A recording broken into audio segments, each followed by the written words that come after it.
your tweet here. Oh, that was good. Welcome to Camp Strange. My name is Alex Tobin, and I got my buddy. Who's this over here? My name's David Stokes. And we're here to tell you about some crazy, weird, strange stories, and hopefully keep you entertained while you sit by the fire. You hear that crackling fire? Ooh, do I ever? Where are the marshmallows at? Oh man, I wish I had some s'mores right now. That your tweet here line, you guys might be kind of confused by that, but basically we wanted to kind of do a fun thing where I had to cut out a bunch of sound clips that I had in there that were from movies and TV shows. We didn't want Benedict Cumberbatch to come and Sherlock us and sue us. Yeah, it was him being like, "It's strange," from Doctor Strange. Doctor Strange. So I cut it all out, and now we just don't have any sound bites in that little drop we have. So we thought it might be a fun idea for you guys to send us like a 3-sentence tweet, maybe 4-sentence, just something that would fit in that little gap. I think you mean 3-word, not sentence. Oh my god. Something that will fit in that tiny, tiny space that will be fun, and then get our listeners involved, and then you can be all excited, being like, hey, they said what I said. Yeah, so you can shoot us a tweet at Camp Strange. Yep, and maybe throw like a hashtag Camp Strange intro on there. Yeah, so we know that you're entering in. We'll probably get some lewd stuff in there, but I'm not going to put it down. As long as it's not like offensive to the point where somebody is going to get super mad about it. Yeah, no racism. Yeah, none of that stuff. But yeah, welcome to Camp Strange.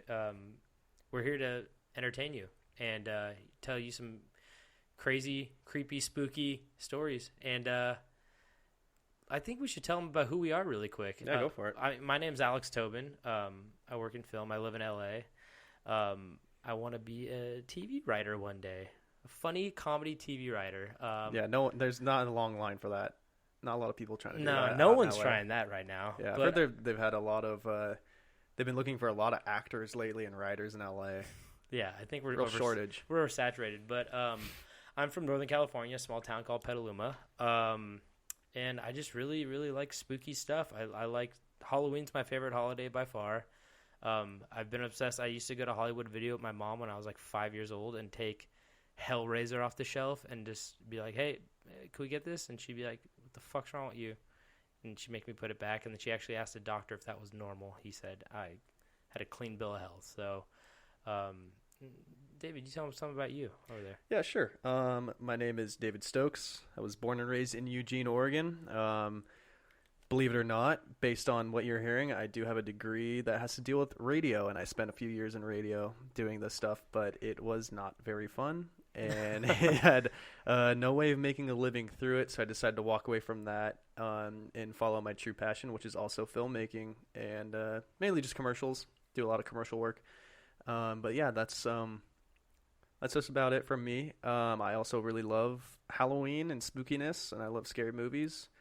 I feel like there's been a very big drought lately with horror films, and they're I agree. Fucking terrible now. Yeah. So I'd love it if someone could actually maybe start making real horror films. Mm-hmm. Maybe that can be our next venture. I did see that. What's that A24 film? I just saw that one.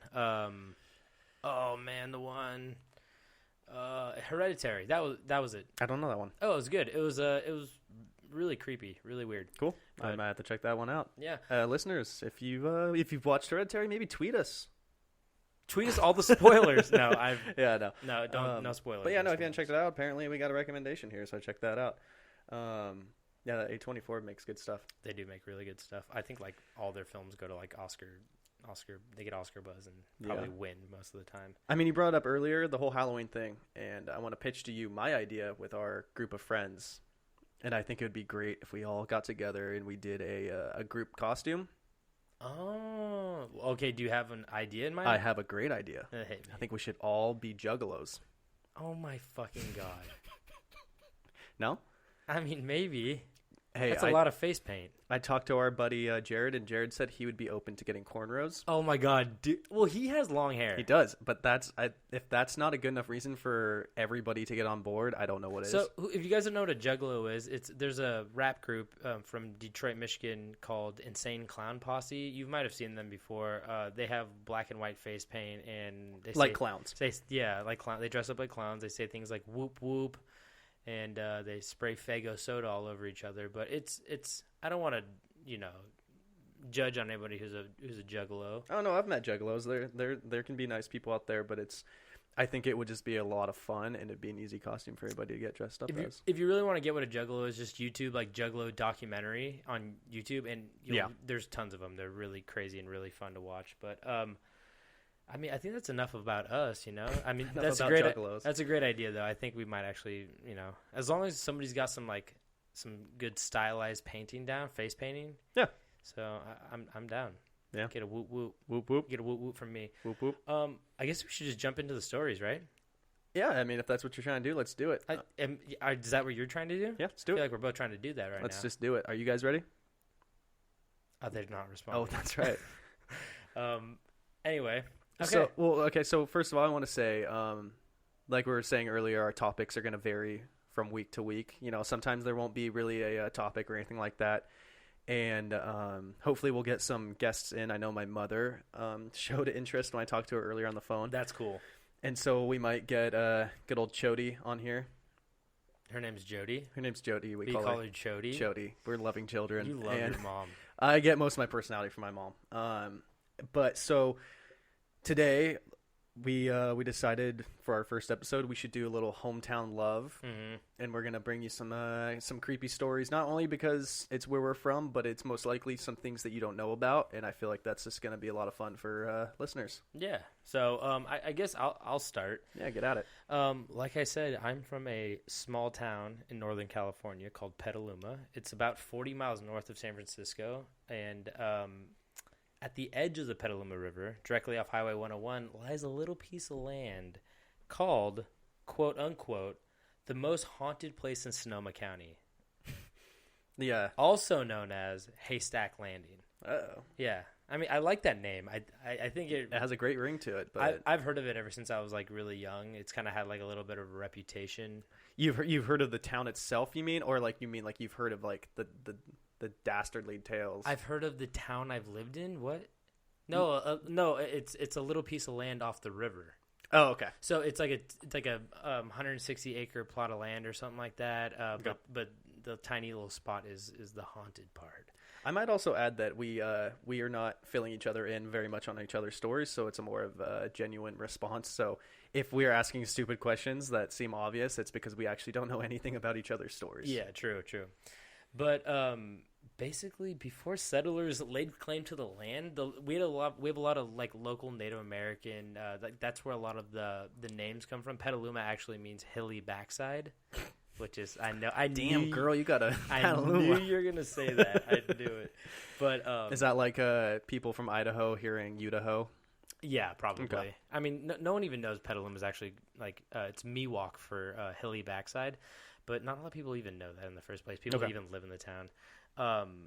So it is a good pickup line, though. I'm not going to lie. Yeah, I might use it. So kidding. We've always had like a very heavy Native American presence since the beginning. Okay. And when the Spanish settlers actually arrived in around 1542, they tried to settle on the land, but were warned by the local Miwok that the land was taboo and evil, warning the settlers of its malicious forces. So like they're just like, yo, stay away. Like, a lot of people say Indian burial grounds, but I think these Indians just like showed up and were like, fuck this piece of land. I feel like that's vibes. I feel like that's a pretty common thing with Native Americans where they like, I don't know what has to do with either like their beliefs or anything like that, but I feel like it's very common to hear stories of them being like, fuck that place, don't go there. Yeah, and it's weird because I mean, a lot of the lore behind it say that it's like a vortex to hell. Like it's an opening or something, some kind of spiritual opening. I don't know if that's attracted to certain pieces of land or near certain items or something like that, but apparently they've never like the local Miwok have never liked this land at all. Yeah, and I think what's funny is whenever you hear these stories of things where Native Americans are like, don't fuck with that land, it usually ends up being like like a true thing. Like crazy shit usually ends up happening there. Yeah, they're not just like, oh wait, we were wrong. Shit. Yeah, they're like, oh, Hermosa Beach, don't go there. It's very haunted. They have a great track record. Native Americans have a great track record for being like, stay off this land. And you know, we didn't really listen. We're kind of assholes. So guess I get what we get what we deserve. But a short while, one of the Spanish missionaries was actually found dead from a self-inflicted wound on the property after he attempted to cleanse/bless the area. And then after that, the area was kept clear from travelers for like over 40 years. But you don't know how he killed himself? They just said self-inflicted wound. They didn't say much after that. I'm guessing, do they have like blunderbuss back then? I mean, the Spanish showed up probably like jumped on a sword. Maybe he slipped shaving with his sword. Yeah. Yeah, they didn't have a lot of knives back then. They'd use their swords for a lot. Yeah. Now, but around 1852, a settler named Freeman Parker, who had come to California in search of gold, he claimed 160 acres near the Petaluma River, and that territory included what became Haystack Landing. He built a house, a dairy for himself, and stuff like that. And he actually built the historical Wall House, which is what we're going to be talking about. That's where the most like sightings have been, at the Wall House. Ooh, sightings. What does he mean by that? I'm sure we'll find out. We'll get into that. Parker recognized the land's potential as a prime location for early ships, boats, and barges to dock after sailing inland from San Francisco. So early on, he established a small docking site, and I guess while he was building it, several settlers had reportedly gone crazy and killed several farmers and innocent bystanders. I don't know why I'm laughing when I say innocent bystanders, but who were nearby. So I guess some settlers just fucking snapped, and they killed like everybody around them, and then they decided to kill each other, and everybody was dead. They saw a glance into the future to see how expensive rent is right now in the Bay, and they just went nuts. Yeah, they lost it. They're just like, fuck this! Get that Spanish guy's sword! But, yeah, so, I mean, just from the get-go, not a lot of life on that, a lot of bloodshed on that piece of land. But I'm guessing it doesn't stop there. Oh, hardly.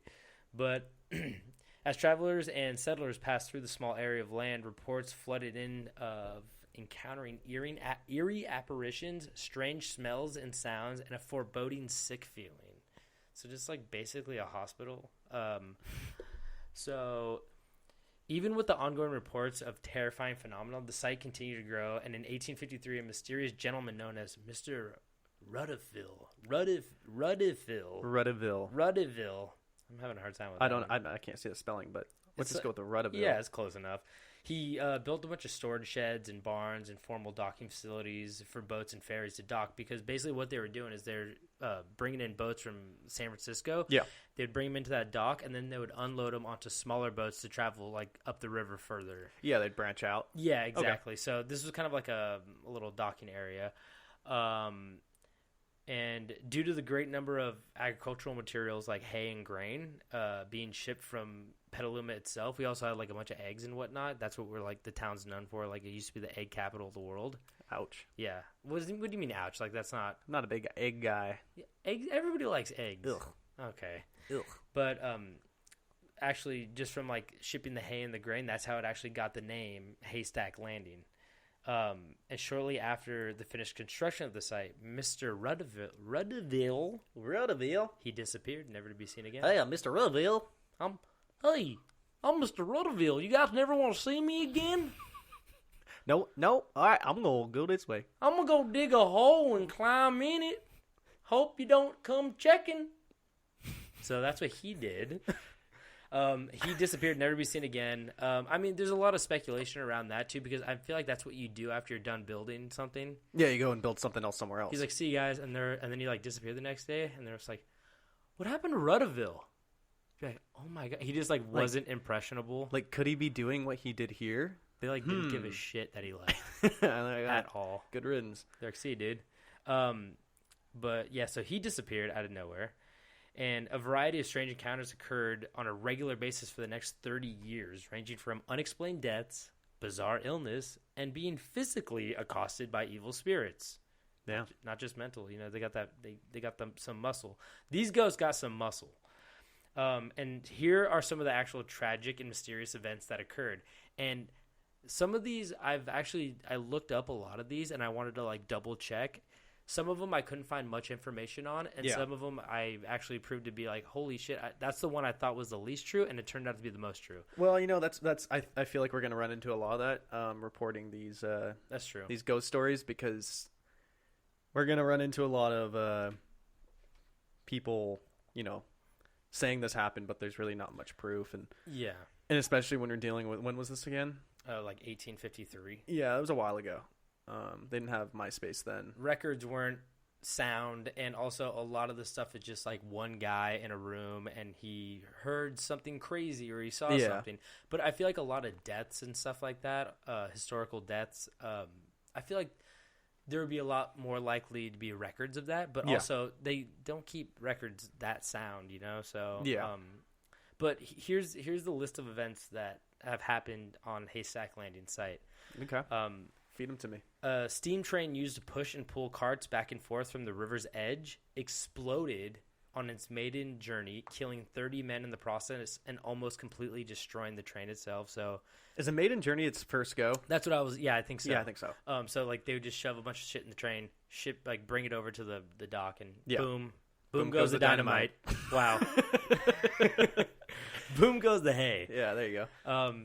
Several shanties on the property, which were housing farm workers and dock loading labor, were mysteriously burned down, killing everyone within them. And this kind of creeped me out a little bit. It said witnesses said that they could hear hideous laughter as the people burned alive. Okay. Ugh, I didn't like that at all. Like a cackle? I'm guessing hideous laughter. Yeah. Like Fran Drescher laughing. Oof. I can't think of a worse way of going out burning alive and hearing that. Getting Fran Drescher to throw a Molotov through your window. Yeah. Ooh. Another thing was several children got crushed by a barge as they somehow fell between the dock and the boat at a time of they're processing a boat in. And one surviving child stated that he saw his friend pushed off the water's edge by a giant shadow that disappeared into the ground. It was that fucking Stannis Baratheon. I think it was Rudaville, actually. Oh. He popped up out of that hole. Oh. He's okay. He's like, remember me? And then he pushed the kid and he popped back in the hole. Yeah, he went back to the hole. That's just, he keeps going back to the hole. Shadow Man Rudaville. Yeah. Good guy, though. This was the one that I was most skeptical about, and it turned out to be the most true. The most reported and, confirmed. I found an actual... a quote from what year was this? An 1861 Argus Courier, which is our local paper. Okay. They found a quote from an actual event that happened there. This blew my mind. It says, while a small hotel and saloon were being built on the property by some new owners, they decided to obtain an additional income by featuring bear and bullfights being held in a small neighboring barn. Hold on. A bear and bull... This was very common in early America, apparently. So, they would have bears fight bulls? They would get a grizzly bear, and then they would get a bull, and they would on. put them in... I'm not even kidding you. I mean, at least put a black bear in there. Why? Make it even. Why? Oh. I feel like a grizzly bear would just toss a fucking bull. We'll find black out. Bears are kind of pussies. I'd rather watch that. Yeah, I mean, a bear is a bear. I mean, it's not really a pussy, but yeah, grizzlies definitely You put boxing gloves on a black bear, and I can take it down. Yeah, put a boxing glove on it, yeah. I mean, it's realistically, it's the claws and the teeth that would get me, but it's probably rip right through that boxing glove with its I know. claw. But apparently their swipe is just strong enough to just shatter your bones. Oh, yeah. You know. Well, I mean, they catch salmon out of the air. I remember being told once. Are you surprised that a salmon gets killed? I mean, we're stronger than salmon. Well, obviously, but I remember in middle school in one of my biology classes, our biology teacher told us that salmon are actually insanely strong, and if you tried to catch one with your bare hands, it could shatter your arm. Oh, no way. Yeah, so they're actually pretty strong fish. I mean, think about the currents; they swim upstream. They do swim upstream a lot. Yeah. Damn, they probably they got a little. They're yoked. They have a strong torque. Let's just say absolute units. I don't know the name for a fish going back and forth, but I'm going to call it a torque today. So they got a strong torque. He's twerking. So a salmon and a bear were going at it, right? Yeah. In this ring in a barn. Yeah. A salmon and a bear. Salmon died instantly. A salmon. Oh, yeah. That was the joke. Yeah. Really out of its own element, right there. Yeah. No, so a bull and a bear were they're going at it. And it says on opening night, several audience members were killed and others maimed when the bear broke free of the fighting pin and attacked the crowd. And I actually found a quote from the local paper, the Petaluma Argus, now it's called the Argus Courier, on May 26, 1861 that read, crowds of people went down to Haystack Landing to witness the fights on Saturday and Sunday night. Oh, Saturday and Sunday. It wasn't nighttime. Saturday, during the fight, the bear got loose and started to climb up the seats in a place where 25 ladies were seated until they proceeded to get. I said, "Go on, get!" So I just thought that was really fun. Two things came to mind: that the fact that they wrote, they get, Yeah. they get it, and also the fact that the bear was just like, I just kept thinking of that line from Anchorman where Brick's like, "Bears could smell the menstruation." So you thought that because there's a bunch of ladies that's the bear could smell them? Well, they wrote, 25 ladies, maybe one of them, but it's 100% true. That's how Grizzly Man died. You know that Yeah, and I guess when you think about it, the feminine products back then probably weren't the best for concealing. No. So who knows? The bear went for the 25 ladies. Maybe that's where Brick got the idea before he rode that fuzzy tractor. Yeah. So they got. Yeah, well, newsflash, bears are actually excellent climbers. Oh, they could climb faster than they could run. Yeah. But this isn't a nature podcast, god damn it. Okay? I'm tired of your salmon and your bear facts. Next week. Let's get back to the paranormal. The main point of interest of the land actually falls on the Walls house.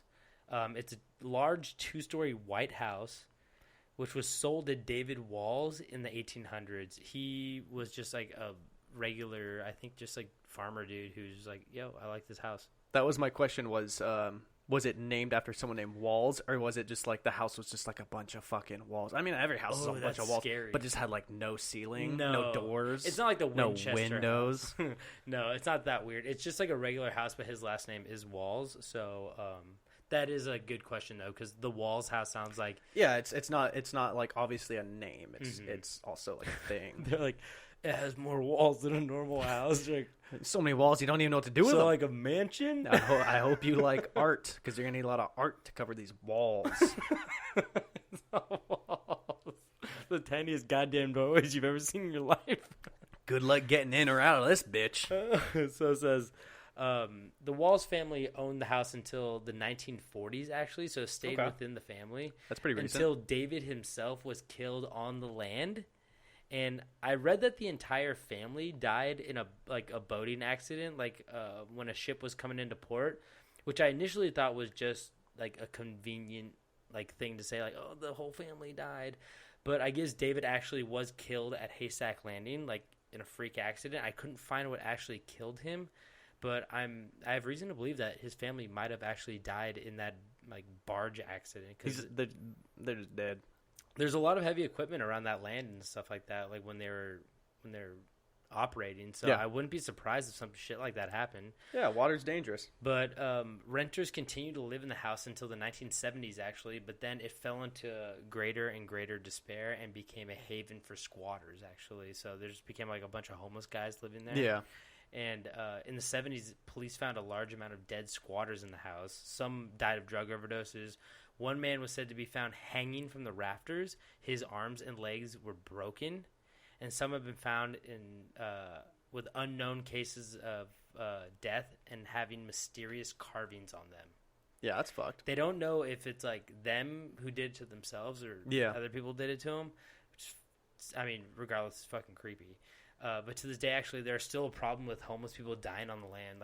I just read an article from 2006 that said the police are investigating, dead homeless along that. There's a railroad track there and along the river, and they said there's a ton of dead homeless people there. Because I wouldn't say that's uncommon. No, it's not really. I think it kind of just fits the storyline. Poor healthcare, mixed with just basically being hey, I saw that you had, well, it's also put in the blank, and then I'm going to kill you and take it. Well, I don't think it's a lot of murder. I think it's a lot of probably drug overdose, or just the fact that these people have such, like you said, poor health care, where this is the outskirts of town where nobody really lives. It's off the freeway. And I don't want to say they, but typically the homeless people, they typically live near rivers because it's, they can bathe and stuff like that. I know it's very common where I'm from is that all the rivers are lined with homeless people. And it's also quiet out there. No one's really going to bother you. You can get away from the dangers of inner city people fucking with you. So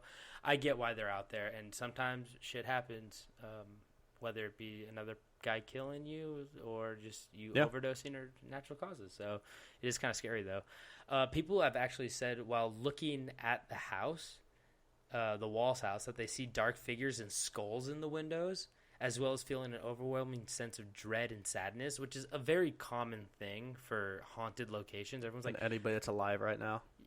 oh God, jeez, that is dark. It's a little too real, huh? Yeah, seriously. But and from the distance, people have said to hear like strange noises and mysterious lights as well. So Yeah. I mean, those are all very common like haunting tropes. But I mean, that doesn't mean they don't happen. They could very easily be true. Oh yeah, no, for sure.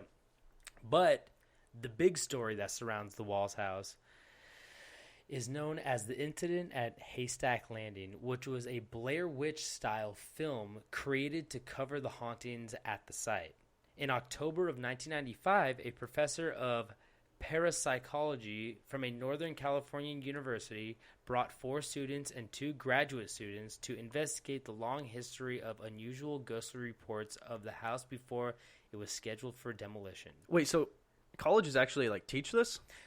I mean, this was probably what was it? I think 1995. So okay. I mean, I should have gone to college when I was 5. Maybe it was a little bit more lackadaisical. But I mean, in college now, I took a history of Motown class. Isn't there like I think there's a Fortnite class.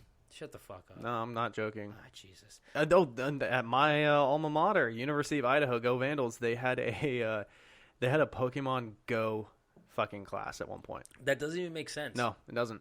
Like, I mean, I took a history of Motown class, which teaches you like racial and social and cultural, like, historical moments for sure. Yeah, throughout history. That's a big thing. Fortnite, Pokemon Go, like, I don't know if they're trying to do marketing. Like, those are pretty big, cool marketing feats that they did. But I mean, other than that, what the fuck? Yeah, they're just trying to be like edgy and fun, and I don't know. Well, I mean, I'm not gonna say I get it, but at the same time, it's like, have you ever seen the fucking money those kids make from playing games professionally? Oh yeah. I remember I worked at BlizzCon, the Blizzard event.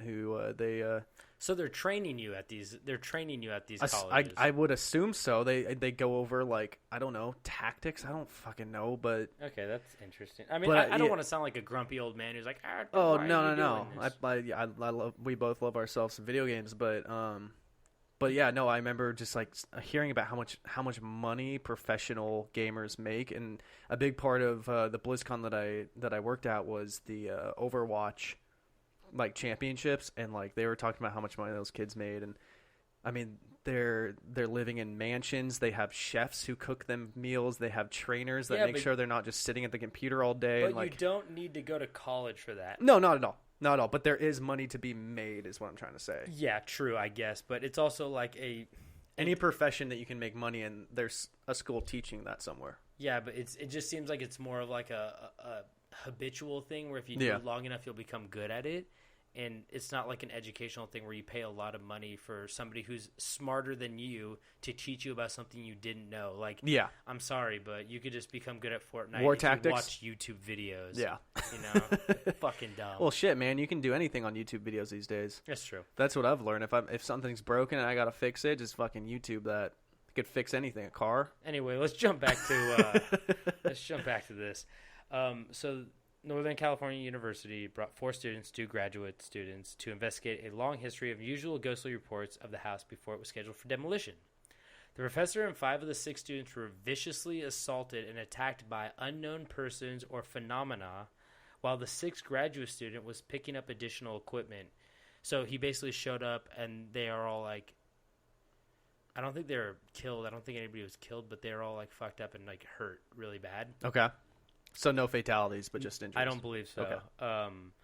Even with all the various high-tech video equipment used for their investigation, no concrete evidence was documented which could explain who or what was behind the terrifying events that took place all within a couple of hours. Sonoma County Sheriff's Department brought in their Special Investigation Division to thoroughly analyze the crime scene and the video footage, but was unable to ascertain any new information. To date, no definitive conclusions have ever been made surrounding the events that took place that late evening. So, I mean, that was something that I learned about when I was like very young. Yeah, so this is like a very well-known thing. Well, what year you say is 1994? 5. 95. So you were like 3 when this happened. No, yeah, but I was born in 92, but I mean, I learned about this when I kind of like searched for like weird hauntings. Like I was always obsessed with that kind of stuff. So it's not known by like the general population.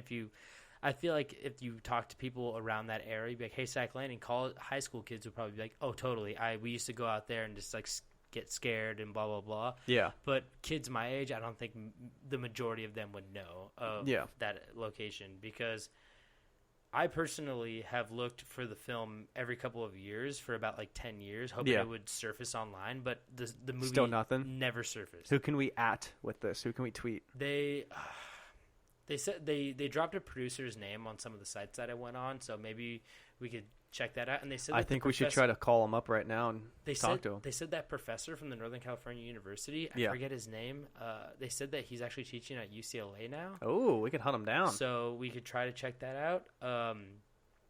But I have yet to find the video. And in the early morning hours, to end this conclusion, in the early morning hours of September 1st, 2004, the Walls house burned down completely under suspicious circumstances. Why does everything always burn down? I don't know. It always burns down. You ever heard of the phrase "kill it with fire"? Yeah. Yeah, maybe that's it. Yep. But the fire department believed it to be arson, but the cause of the fire was never determined. The only thing that still remains is the cement foundation of the Walls house. But people still believe that to this day, the spirits of the house still roam the overgrown grounds looking for their home, which was taken from them. Maybe they're at your front door. Yeah. Campers. But yeah, so I mean, it's kind of redundant to say that there are ghosts on the land because you burned down the house, because there's always been they got nowhere to go. Well, there's always been evil spirits on the land, so now it's just kind of a mismatch of the maybe good spirits that were in the house. There are no good spirits. Oh, that's a controversial statement. Isn't it commonly believed that that like anything that sticks in our realm has like a hatred or a vendetta? No, I think it's unfinished business, but that doesn't necessarily mean unfinished business, huh? No, I mean you're thinking of that in like Liam Neeson, like I have unfinished business. Oh shit! When he dies, we're all fucked. No, I think there are some spirits that stick around because they feel lost, because they feel like they're missing something or someone, or they're confused. But long live Liam Neeson's. But there's also spirits out there that are like they said, they believe that it's a vortex to hell. So maybe there's just evil spirits incarnate that have been there. They were never humans to begin with. They were always just from a portal or something. Okay. So. I'm getting a little interdimensional, huh? Who knows? No one knows. I just think it's more interesting. It's more fun to believe in like monsters and spirits. More positive things. No, I just mean it's more fun. Like if people are skeptical of ghosts and whatnot, which I am sometimes too. I just think it's more fun. I'm not like a hardcore like you have to believe this or not. I'm more of a middle ground guy. But it's more fun to believe that there are these things out there that we don't know about, because it makes life more interesting overall. Yeah, the mystery of life. It really does. Yeah. So no, I agree. So if you ever go up to Petaluma, you could actually, it's very easy to see. It's right off the freeway. You wouldn't be able to tell what it is anymore. There's nothing there. It's just a blank patch of land, really. But it's right, if you're ever driving into Petaluma from the 101, it's right off the bridge, right next to the Sheraton. And the Sheraton. Yeah, I mean, I think all the ghosts went into the Sheraton, so don't fucking go to the Sheraton. Don't go to the Shiteraton. But it's probably the nicest hotel we have in Petaluma, which I don't know. Is it really that small? What? Petaluma? It's not that small. It's not that small. No, it's getting bigger too, but I mean, we just don't have like a lot of we don't have high-rise hotels or embassy suites or shit. Yeah. We have like little quaint bed and breakfasts because Northern California, they kind of pride themselves on like, aren't we so cute with everything we do? So adorable. Drink our wine. Yeah. So, love Petaluma. I'm going up there very soon. Maybe I'll throw a little upside down cross when I drive by. Yeah, put a little meetup point. You can sign autographs because we're gonna have so many listeners. Wishful thinking. All right, so I guess it's my turn. Yeah, it is. So once again, like I said in the intro, I am from the beautiful Eugene, Oregon. Hometown hero right here. Yep. Love me Eugene. Had to take my time to get out of there, but I plan on coming back one day. I love me some Eugene.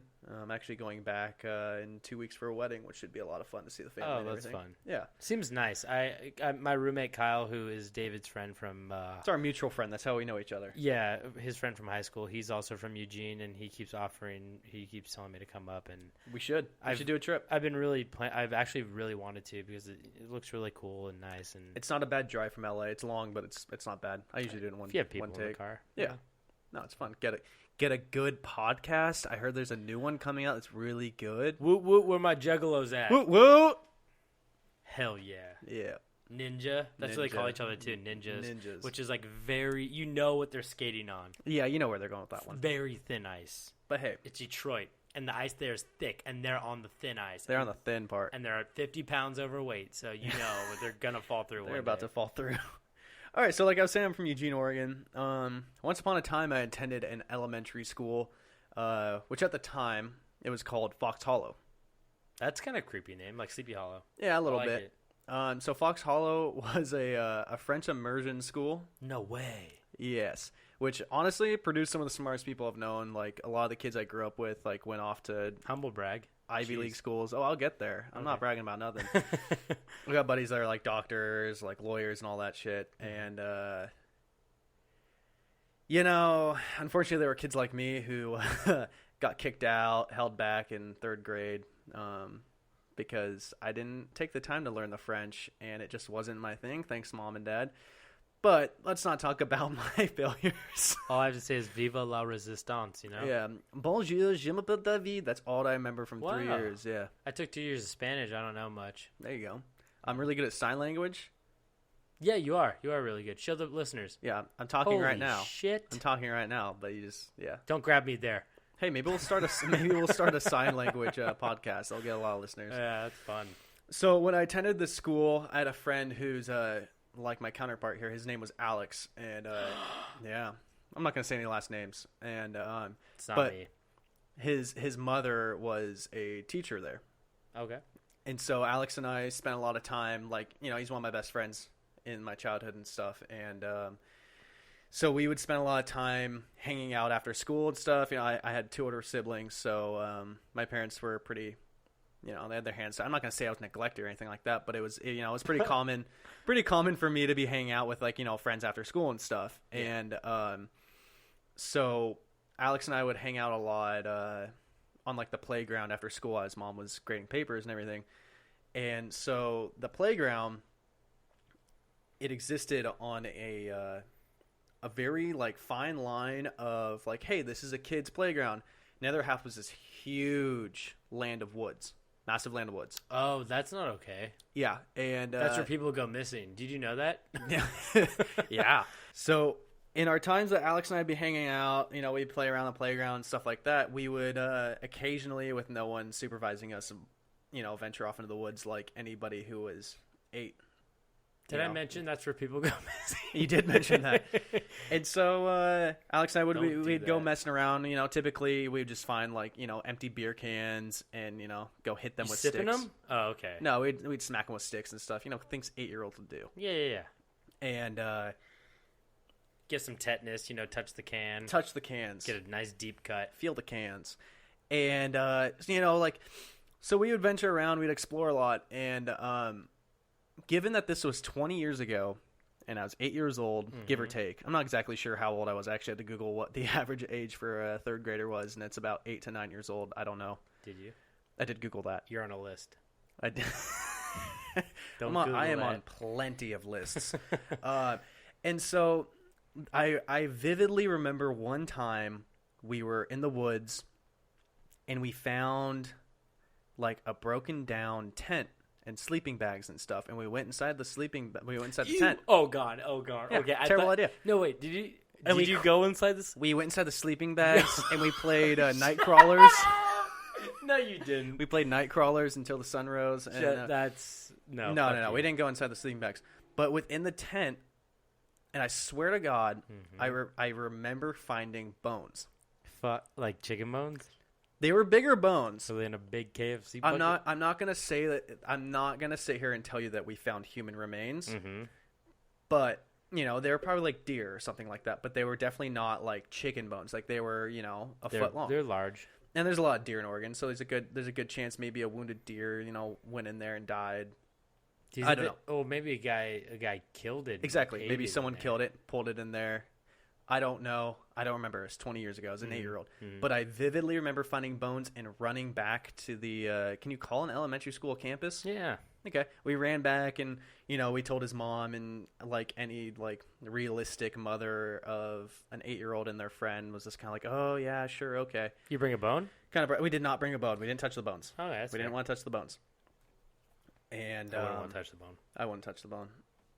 I'd probably touch the bone. I'd probably touch the bone. Yeah, I'd probably touch the bone. But so we ran back. We told his mom, and it was like whatever. And that was kind of the end of it. And a big part of that elementary school, we spent a lot of time learning how to scare away cougars because people would fucking see cougars in the woods. Did your elementary school ever think of like investing in some sort of fence? How long was this wooded area? Like, if I had to guess that's really dangerous. Like I said, it's probably been 20 years since I've been up there, but if I had to guess, it would probably be like 300 yards length. Jesus. No, probably like 200, 150, 200. I mean, we kind of had that around our field too, where it's like, I mean, it was like waist high grass, and then you walk a little bit further, and there's a barbed wire fence, and you can see cows beyond that. So, yeah, I mean, it's not that common for elementary schools to have fences around like big grass areas. You kind of just trust them. They have yard duties out there, but I mean, they should have at least like one yard duty, like sitting, like guarding the tree line. Yeah, don't go over here. I mean, they did during recess. You guys are just... This was after school. Oh, okay. So you guys were just like... Tom Sawyer, Huck Finn. Oh, yeah. All over the place. And so, it's one of those things that, like, every now and then I think of that story, and it's like, whatever. You think maybe if they weren't deer bones? Maybe. But so, today, I was searching, Eugene horror stories, spooky tales, stuff like that. And I found that there was actually a ghost on the playground that I didn't know about. Ooh! Yeah. And so there's been multiple reports. I think one of the most recent ones was 2016. That was like a full-on someone reporting it. Mm-hmm. And who did they report that to? I don't know, man. The police? Probably the police. I don't know. And so the reports went that they saw and heard... they saw shadows and would hear people saying Opal, the name Opal, over and over again, whispering Opal, like Opal, Opal. Like numerous people saying the word Opal, or just one voice. Man, and they woman, would child. What are we thinking? It didn't specify. Okay. It was just a ghostly voice saying Opal, and people would see swinging with no one on them. Ooh, basically I got a little chills right there. Yeah, I don't like that. Basically any part of a playground that isn't like drilled into the ground would be moving, and they would hear Opal, and it's been reported numerous times. And so yeah, that is chapter 1 of my stories. Wait, do we know who Opal is? I don't know who Opal is, but I was talking to my mother on the phone today. And, I was telling her about the podcast and everything and telling her, this is what I'm going to talk about. My mom immediately was like, oh, shit, Opal. I wonder if that's the same Opal I know. Or not that she knows, but knows of. Yeah. And my mom was telling me that apparently there was someone whose name was Opal, and she was kind of like a known legend around Eugene who was kind of like I don't want to call her crazy, but yeah, like a crazy lady who like wrote books about how she was like a princess from somewhere in Europe and then like was forced here. I don't remember exactly what it was, but she's like, I remember like when you guys were young, like this was like a weird thing, and like she like made books. I used to have one, and my friends and I would like talk about it. She was an older woman when your mother was a child. No, she was an older woman, probably before I was born. Okay. My mom didn't have a whole lot on it, and I probably should have. She bought a book from her. She didn't buy a book directly from her. She bought a book that was written by. Yeah. Oh, okay. Yeah. So she had her shit together, and she wasn't crazy enough where she was scrawling on gum wrappers. No. And then putting them together with tree sap or anything like that. Yeah, no. But it was just like weird that I was in a rush talking to my mom about something else. But it was the second I said the name Opal, she was like, "Oh wait, Opal." It's a unique name. It is. Yeah. I mean, is this lady do you think, I mean, I feel like most people in Oregon are a little bit spiritual as far as. Yes. Eugene. Connected to the land or. Eugene is a very spiritual place. That's for damn sure. Mm-hmm. But yeah, no. So, that's creepy. Yeah. And like I said earlier, my mom really wants to call in and tell a spooky story of one of her experiences that she's told me 100 times, which I won't spoil now. But maybe next time we record. I'm still trying to work up a good way to do like a phone call and record it. I think we should just get Mama Stokes down here. You're telling me she hasn't visited me yet. Oh, get her down here, Mom. Stokes, if you're listening, I'm still upset you haven't visited me yet. Chody, I know you're listening to this. I know you don't like that name, probably. No, she loves it. Okay, yeah, I bet she does. But I think you need to get down here, and I need to meet you. I mean, David's talked a lot about you and good stuff. I love my mom. Love my mama. But so, okay. Mama said. I probably should have led with this, but I found 2 stories that were of smaller length, and so I'm going to do 2 stories here. So that's kind of the end of the Opal. That's the first story. Yeah, that's the first story about how I might have found the remains of a ghost. It's a possibility. I'm not ruling it out, but I'm definitely not. If it was Opal, I don't think she was in there. She had a house, probably, right? Yeah, you'd think so. I mean, maybe. But maybe Opal killed her. Exactly. It could have been the remains of an Opal victim. Opal, motherfucker. Yep. So my first story had to deal with one of my elementary schools. Mm-hmm. That's common, right? People have multiple elementary schools. Bad kid. Bad kid. Turns out dumb kid. Turns out bark mulch is flammable. Heyo. Really? What? I mean, no, it's fucking wood. Yeah, I burned that place down. No, I didn't. So my next story brings us to my high school. Oh, does that have something to do with the story? Like, I thought... No, I was making a joke like I burned the school down by accident. And that's why they kicked me out, but it was because I was a big dum-dum. Ah. I was also told recently that someone referred to me as the smelly kid from elementary school, which no one wants to hear. That's from Big Daddy. I mean, that's from real life. There's always the smelly kid. I mean, you were in Eugene. I feel like a lot of those kids. Kyle, my roommate now, when he first came down to LA, I was like, he's wearing really, really fucking weak deodorant, and I was like, dude, you stink. If I'm living with you, you gotta get Old Spice. Like, let me guess, was it that Tom's Organic shit? It was like the Lumberjack or Hungry Jack, which is not a fucking deodorant. I don't think. He's shoving like TV dinners under it. Yeah. Maybe that's why he stunk so bad. He was eating it. His breath smelled weird, like lavender, but his body was horrible. He was putting mashed potatoes and cold corn under his. So that brownie. Remember that brownie that they had in TV dinners? Oh, I didn't like that brownie. It always kind of tasted like the corn. Yeah, I only had one TV dinner once, and it was from one of my buddies who claimed to be allergic to fruits and vegetables and just ate TV dinners. That's not a Eugene thing. Sorry if you're listening to this. Oh, is he going to be listening? He might be. I don't know. It's okay, dude. I don't judge you. Yeah. I like TV. I actually ate more than one TV dinner, so.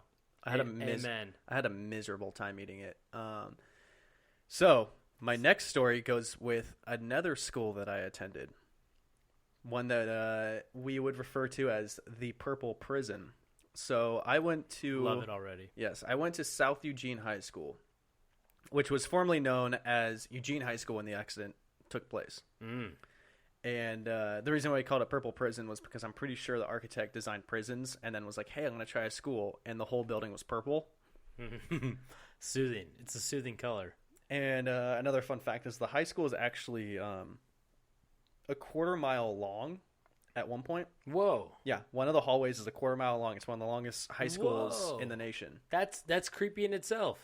I remember at one point it was... longest hallways in the nation. Yeah. And I remember, Eugene, Oregon, it rains like an ass load. Makes sense. Yeah, and at one point, I remember, I think it was a track practice or something like that, and they made us run a mile by running up and down the halls 4 times. Oh, that's kind of cool, actually. Yeah, because it was like a shitstorm outside. We couldn't be outside, so we had to run in the hall.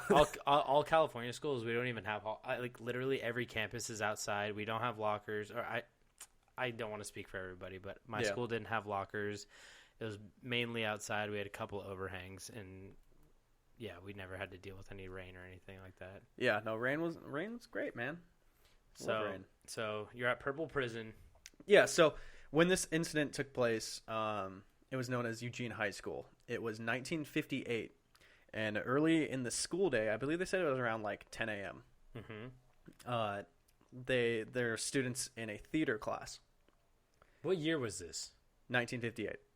Wow, this is old. Yes. Okay. And so they had a theater class, and there was a classmate who his name, buckle down for this. His name was Opal. Robert Bob Turnbull. That's right. Fucking his middle name was Turnbull. Ah. I guess from our earlier discussion before we started recording, by technicality, this would be our second episode, but our first one just wasn't really, it was really late. We were not energetic, and one of my stories had to do with Turnbull Canyon in Los Angeles, which you'll hear about eventually, but it blew my fucking mind when I was researching this, and I saw the name Turnbull pop up because that was the topic of my previous podcast, which is just insane. But yeah, so his name was Robert Turnbull Granke. That's a weird middle name, Turnbull. You know, and I almost wondered if it was like a double last name thing. Hyphened. Yeah, but there's no hyphen, so I'm not sure if that was actually his middle name or if it was maybe like, you know, a second last name. Granke? Granke. Wow, is that Grankey. Granke. Huh. And so Granke was above the ceiling on the catwalks, and it's not entirely sure. Did he do a little turn on the catwalk? Oh, he strutted it. On the catwalk? Yes, big time. That's the I'm So Sexy song, if you didn't get that. Yes. And so they had a ceiling underneath the catwalks, which doesn't really make sense to me because I don't remember it looking like that when I went there, but they remodeled it in 1995, so maybe this is just like an older design. Mm-hmm. But so it's unsure if he was changing a light or adjusting something up there, but he quickly and unexpectedly crashed through the ceiling and fell 55 feet, landing in row G, seats 10 and 11. Very specific. I don't know why that's funny to me. Because specific things make you laugh. That's a known thing at this point. So he fell head first? Well, he fell, broke his neck, and sustained extreme trauma to his head and was almost dead immediately. Oh, so he didn't die? He did die. He did.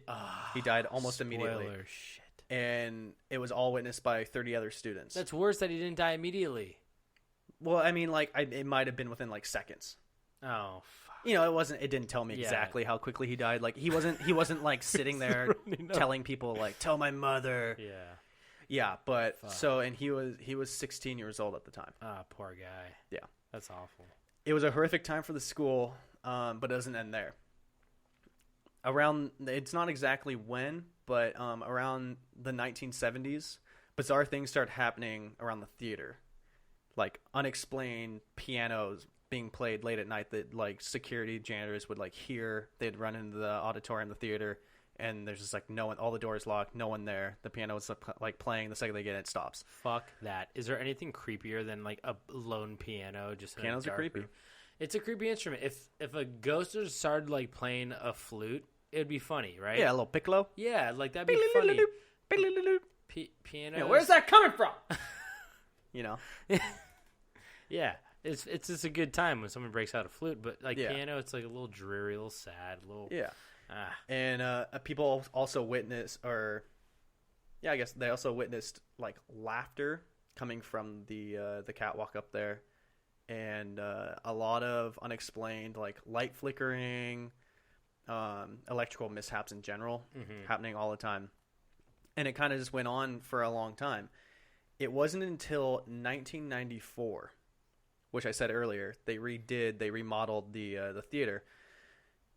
And this one's a little more confusing. I'm not sure which way I side on it, but during the remodeling, there was a construction guy up on the rafters, up in the catwalk. This guy fell from the exact same spot, landed on the exact same seats, but he only broke his ankle, broke his foot. Yo, fuck that. Are you serious? And he landed on the exact same seats, and after that they replaced the seats, and they said up until 1958 to 1994, the same seats were there and they were dented. Like you could see someone fucking landed on them. No. And so when they replaced the seats, this guy fell through the ceiling and landed in the exact same spot.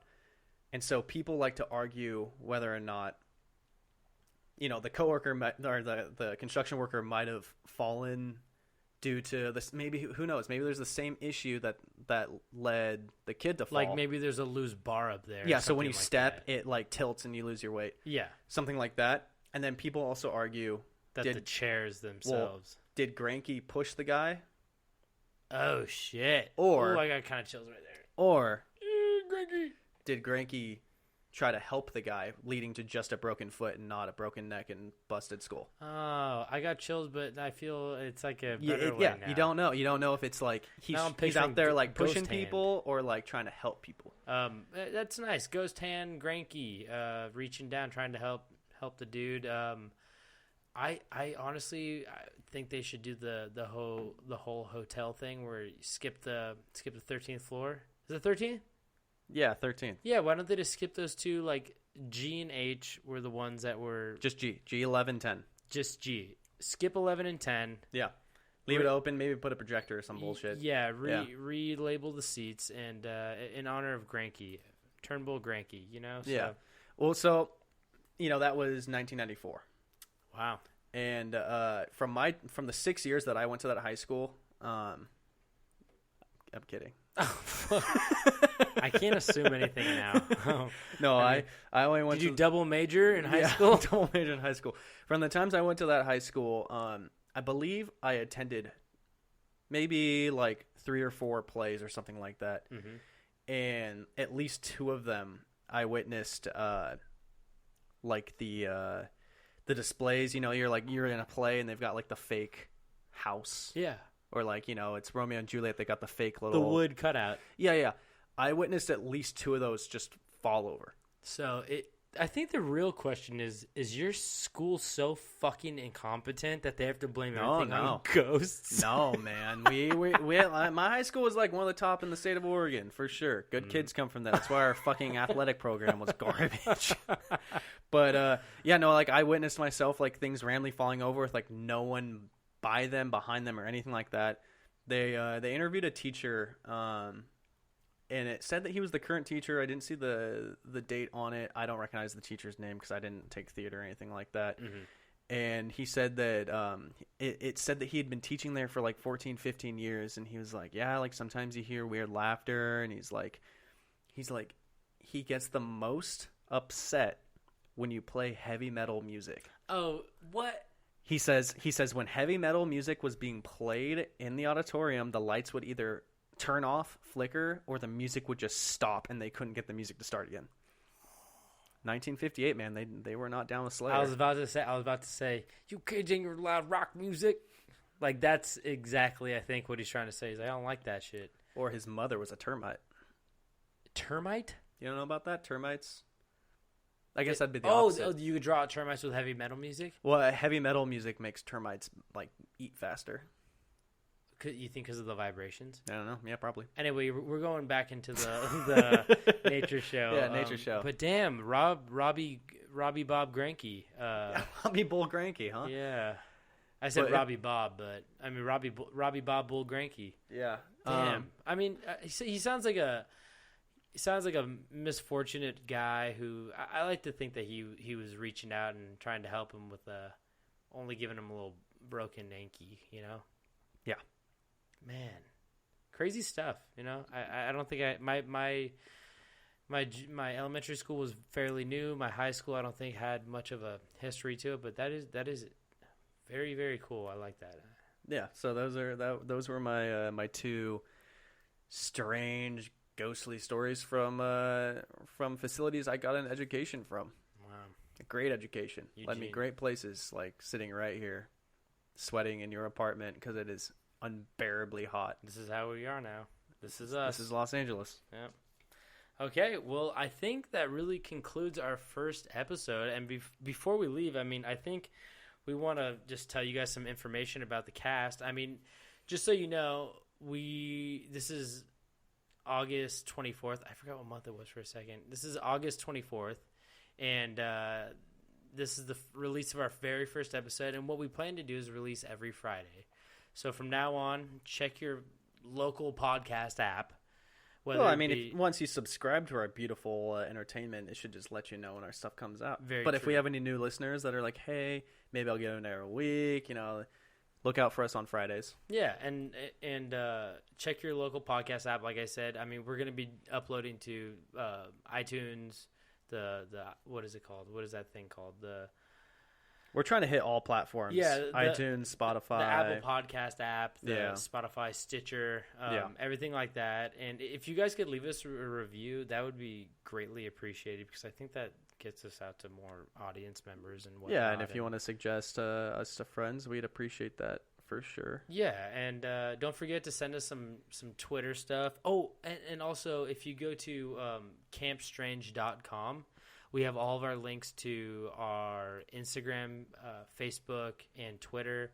Our Instagram is at Camp Strange Podcast, and our Facebook and Twitter are just at Camp Strange. Yep. So you could check that out. And on our website itself, we do have a contact button. If you click that, you can leave us a personal haunting story. And what we'd love to talk about your stories. If there's a story from your hometown that just like it's so good, like please let us know. We'd love to talk about it. Or just a personal story that happened to you where you felt like there's a ghost experience. If you saw, aliens, if you saw a weird creature or anything like that, we'd love to hear it. You saw a Sasquatch or something? Let us know. Sam Squatch. Yeah, and so let us know about that, and we want to do once a month listener cast to tell your stories. We're going to pick out the best ones and tell your stories on air. Be really fun. Another idea that I've had that we're circling around is if we could find some local stories from where we are that's not too far to travel, we would love to, drive out there and do a little portable cast from there and maybe kind of cover it from like a firsthand experience. So if you have any good stories that would be easy for us to make it out to, that'd be also really awesome. And we're I think we covered it earlier, we're also expecting to have some guests here and there, which will be a lot of fun. I was about to say we're definitely going to have some rotating guests. So, I mean, some episodes, I think most episodes are just going to be me and David here, but we're going to bring on some, friends, people who are interested, just anybody who has some good stories to tell, and we'll have a little trio thing going on here. We're going to bring on some good people, and as far as good people go, I think it's really nice to bring up right now that we are a part of the Low Upside Podcast Network.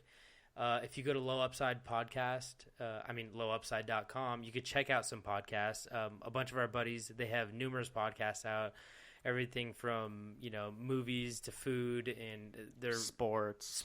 They're really fun. The Bachelor. Yeah, there's a bunch of stuff going on there. Really cool articles. If you like the Grateful Dead, my buddy Jared has a deep, in-depth. The guy's a fiend. Real deadhead. He listens to everything dead. So if you like that shit. But we got merch coming soon as well. We got some really, really cool commissioned art. And I want to shout out the two artists that really helped us out. Hex Alonzo at Hexya on Instagram. Check that out on Instagram. HEXYEA. Yeah. Awesome art.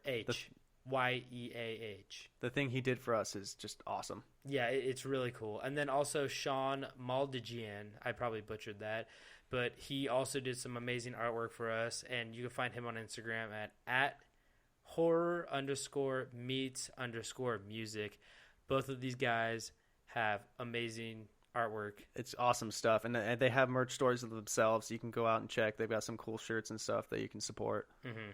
So we'll be posting our own merch soon, if you guys are interested. And I think that concludes the first episode. Is that about it? Yeah, I think so. Well, thanks for listening, campers. I hope you enjoyed your time. This is David Stokes signing off. This is Alex Tobin signing off. And don't forget to stay strange.